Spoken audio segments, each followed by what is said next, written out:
Just go ahead and cremate him and come back home, would you? After finishing my father's funeral, I made a tearful call back home. Elvira, my eldest son's wife, screamed into her phone so loud it seemed like it might burst. Look, if you don't come back now, we'll have to cancel David's beauty salon appointment. What's more important to you, a dead old man or your young grandson? That's when something inside me snapped. How dare she refer to my dearly departed father as just some old man? I've been quiet and obedient until now, but I've reached my limit. Cereza, is something wrong? I turned around to find Jake, my late husband's adored junior colleague, standing there. Jake, I have to go home. What? Aren't they starting the cremation soon? When I told him about Elvira, his expression changed immediately. His eyes filled with anger. Cereza, you don't have to go. I'll talk to her. Without waiting for my reply, Jake turned and sprinted away. I thought of calling him back, but then reconsidered. If Jake's genuinely angry, my daughter-in-law won't get off easily. Well, maybe that's for the best. She didn't even allow me to pick up my father's remains and was trying to boss me around. Let's consider Jake's sudden intervention as a bolt from the blue. There's a thing called karma, after all. I'm Cereza, a 55-year-old administrative assistant at a pharmacy. Since losing my husband 6 years ago, my life was peaceful living with my eldest son Elliot until he got married. He works factory shifts that don't align with my schedule, but life was tranquil. The tides turned about 4 years ago. My eldest son suddenly announced he was getting married. Turns out his girlfriend was already pregnant. Things just sort of flowed that way on our third date. You could say we were blessed with a baby. Third date? You've barely been together. What can you do? A child is on the way. There wasn't much I could say to that. My daughter-in-law had lost her parents at a young age and had no one else to rely on for her first childbirth. So they moved into my house. Having a stranger in my home didn't sit well with me, but given the circumstances, I couldn't say no. After moving in, my daughter-in-law started out humble enough, but that changed after giving birth. I've shown mother-in-law her grandchild's face, and one day I'll be the one taking care of her. I'm busy with a baby, so you can handle all the household chores.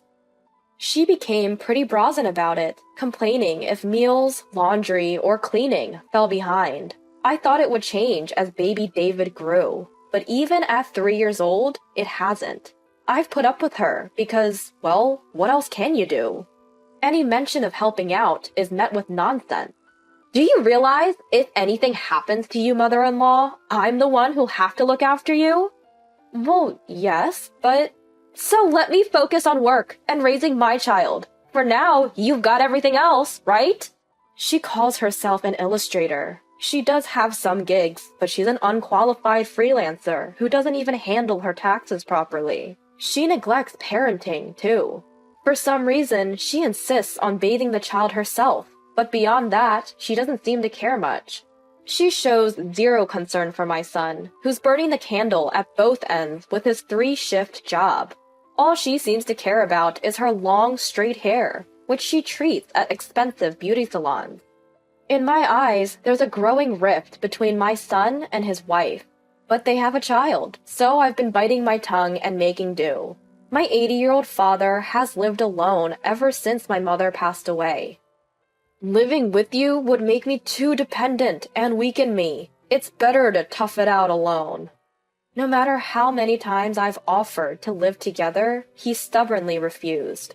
I could tell he didn't want to burden me, his thoughtfulness shining through his words. As if I would ever consider it a burden. I've always adored my dad since I was a kid. He was laid back, never sweating the small stuff. When Mom crashed his car into the fence, or when I spent the night out with my first love, he would just laugh it off. The only time he would get really mad was when I bothered other people. Every morning we'd text each other to make sure we were both okay. Dad had worked hard to learn how to use his smartphone, mastering his messaging app. Whoever woke up first would send a sticker, and we replied to confirm we were both well. It was our morning ritual. But that morning, there was no reply from Dad. Usually, I'd get a sticker of a smiling sun, his favorite. Even calling him got no response. Worried, I sped to my parents' home before heading to work. I unlocked the door with trembling hands, rushed inside, and found my dad. Dad? He was lying in the hallway, clutching his chest. I hurried over, but he was already gone. Dad? Dad? By the time I was desperately calling out to him, he had already passed away. Overwhelmed with grief, I couldn't do anything but cry. My eldest brother, Elliot, took care of the funeral arrangements. Thanks, Elliot. No worries, it was sudden. Let me handle it. You stay with Mom. While Elliot was considerate, his wife didn't even come to see my dad's face. Funerals are just a hassle with small children. David and I won't be coming. She had promptly informed me. In my state, I didn't have the energy to be angry about her behavior. It was a small family funeral, with only about 10 relatives attending. Even without her, it wouldn't cause a stir, or so I thought. The day of the funeral was cloudless, reflecting my dad's sunny disposition. As the minister spoke, I alternated between looking at my dad's photo and his coffin, tears flowing without end.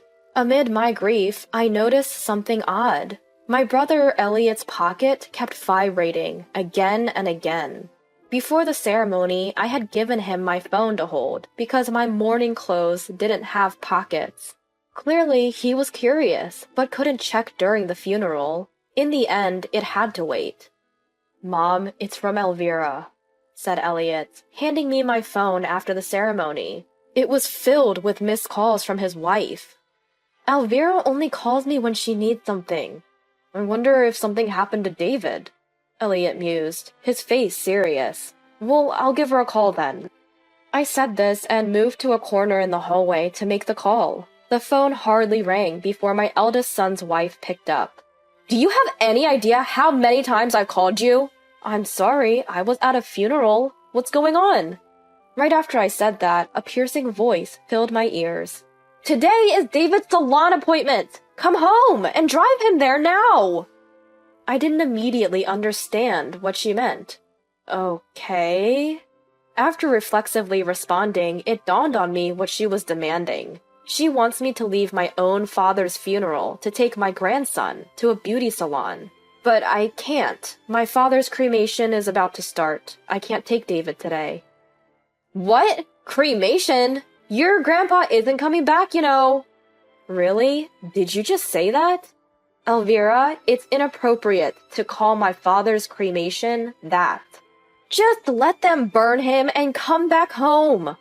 Ignoring my objections, my eldest son's wife ranted on. If you don't come, David's appointment will be canceled. Who's more important, a departed elder or a young grandchild? I can't believe you. Just come home, right now! She left it at that and hung up.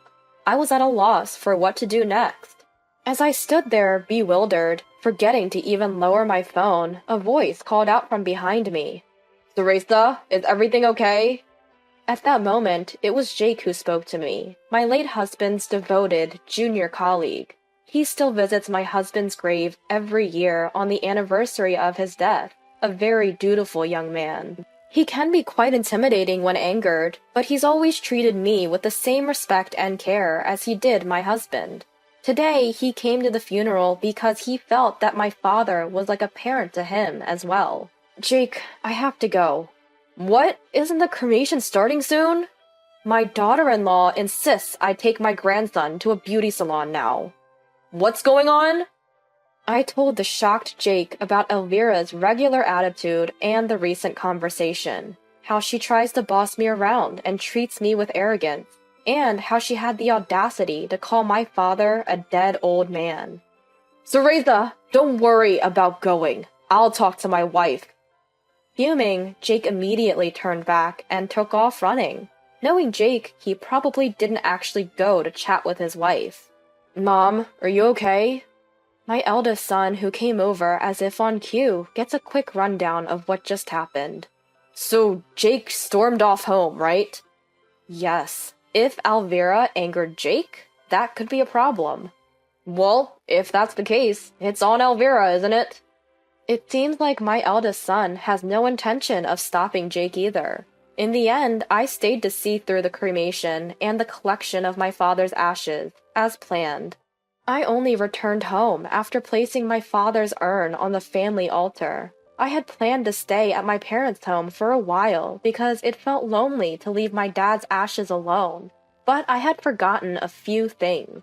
Plus, I was concerned about my daughter-in-law.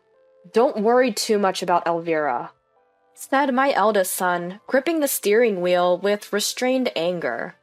I don't know what she'll say when we get back, but it's absurd to ask me to come home during Grandpa's funeral. It's really gotten to me. About Elvira? Yeah, she dumps all the housework on you, and has even yelled at David enough to make him cry. I'm thinking of considering divorce as an option moving forward. I'm not a fan of my daughter-in-law either, but hearing the word divorce from my son leaves me conflicted.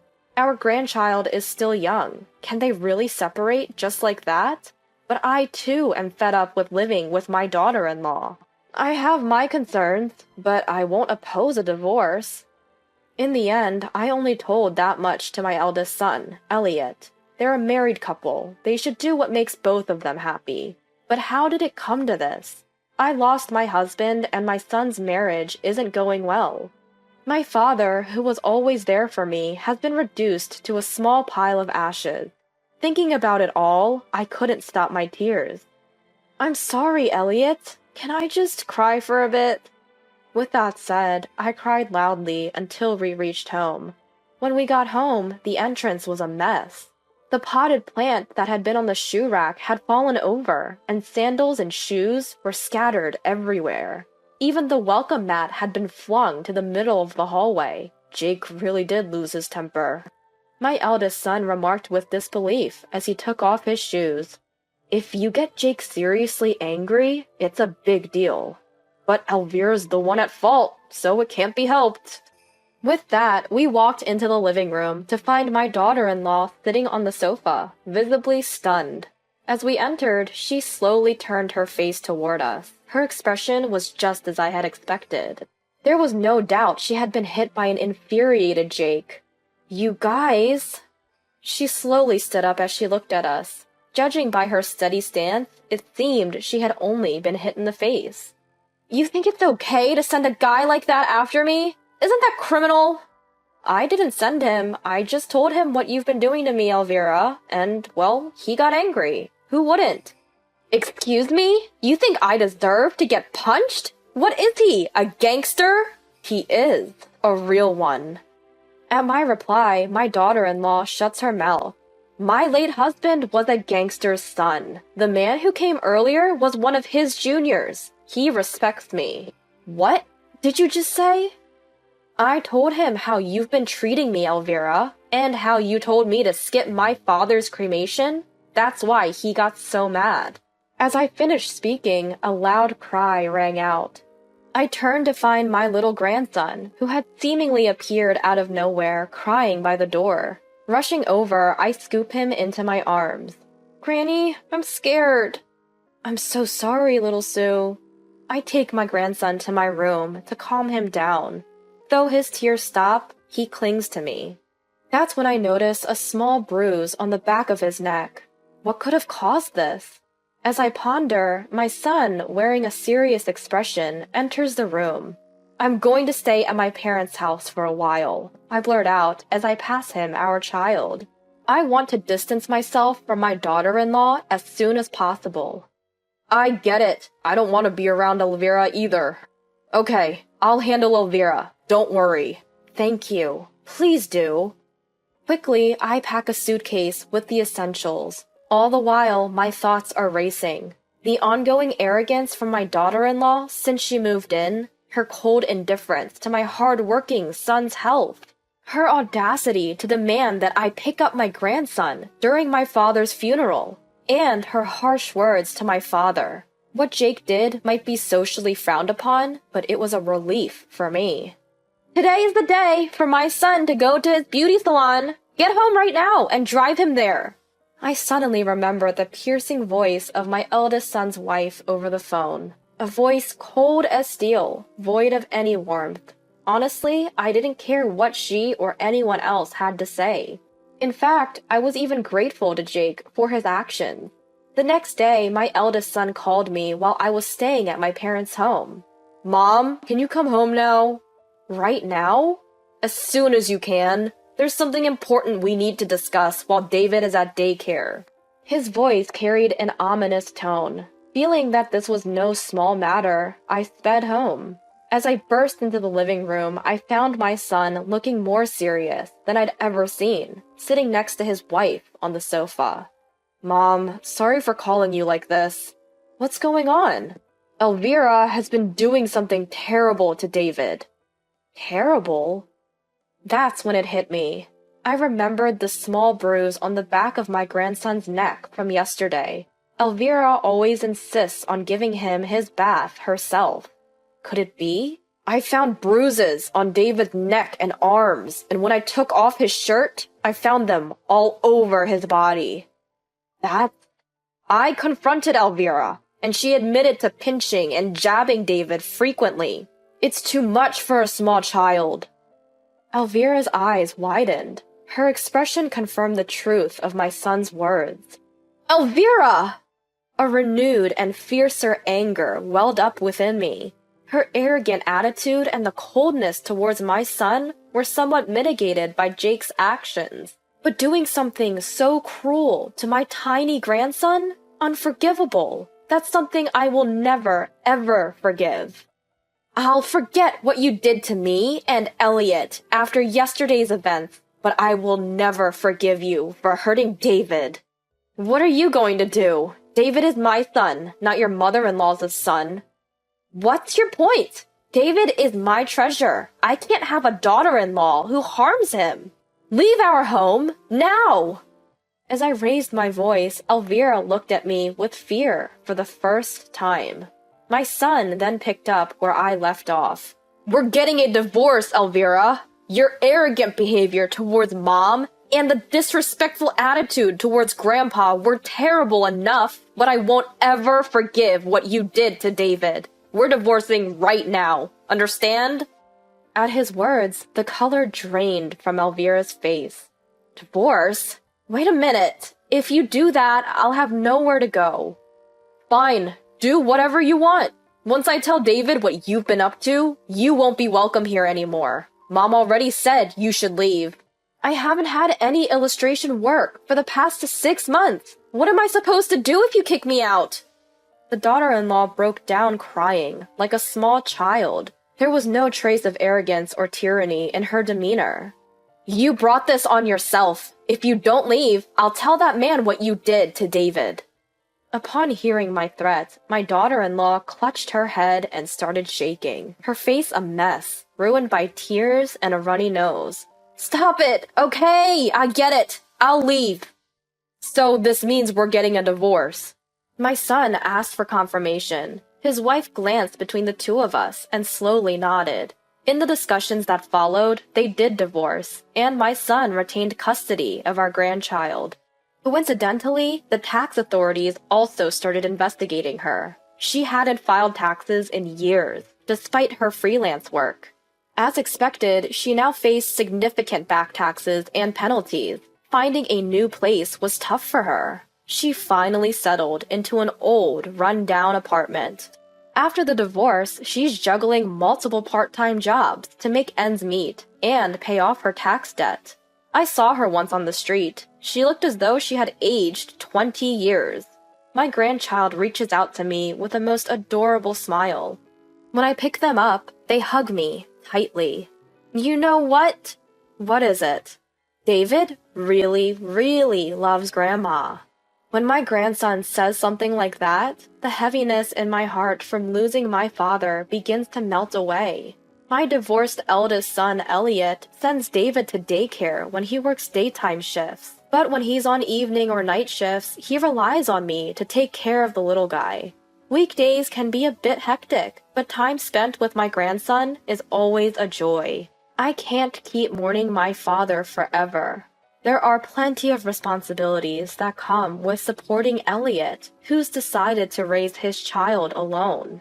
And someday, when David grows up, I hope he becomes a kind man like my father. I'm committed to giving all the support I can to make that happen.